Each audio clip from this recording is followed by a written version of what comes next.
श्रीमद् भगवत गीता यथारूप अध्याय 13 प्रकृति पुरुष तथा चेतना।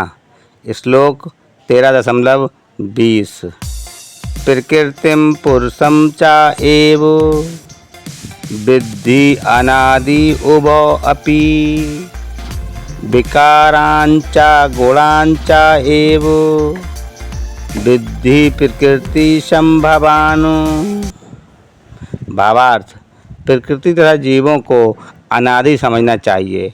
उनके विकार तथा गुण प्रकृति जन्य हैं। तात्पर्य, इस अध्याय के ज्ञान से मनुष्य शरीर क्षेत्र तथा शरीर के ज्ञाता जीवात्मा तथा परमात्मा दोनों को जान सकता है। शरीर क्रिया क्षेत्र है और प्रकृति से निर्मित है।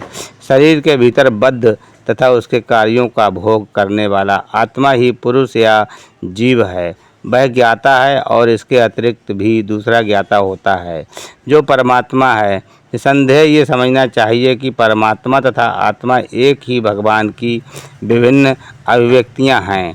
जीवात्मा उनकी शक्ति है और परमात्मा उनका साक्षात अंश श्वास है।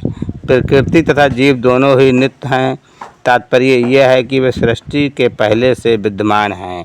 ये भौतिक अभिव्यक्ति परमेश्वर की शक्ति से है और उसी प्रकार जीव भी है, किंतु जीव श्रेष्ठ शक्ति है। जीव तथा प्रकृति इस ब्रह्मांड के उत्पन्न होने के पूर्व से विद्यमान है। प्रकृति तो महाविष्णु में लीन हो गई और जब इसकी आवश्यकता पड़ी तो ये महत्व तत्व के द्वारा प्रकट हुई। इसी प्रकार से जीव भी उनके भीतर रहते हैं और चूंकि वे बद्ध हैं, अतएव वे परमेश्वर की सेवा करने से विमुख हैं।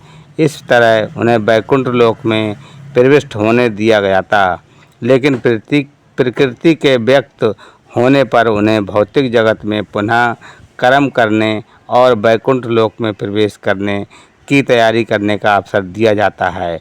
इस भौतिक सृष्टि का यही रहस्य है। वास्तव में जीवात्मा मूल परमेश्वर का अंश है, लेकिन अपने विद्रोही स्वभाव के कारण वह प्रकृति के भीतर बद्ध रहता है।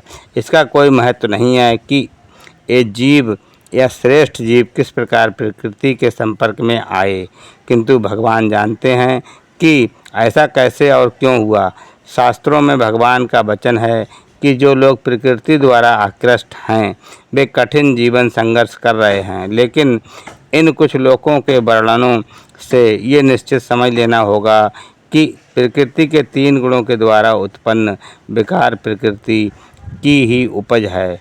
जीवों के सारे विकार तथा प्रकार शरीर के कारण हैं। जहाँ तक आत्मा का संबंध है, सारे जीव एक से हैं। हरे कृष्णा।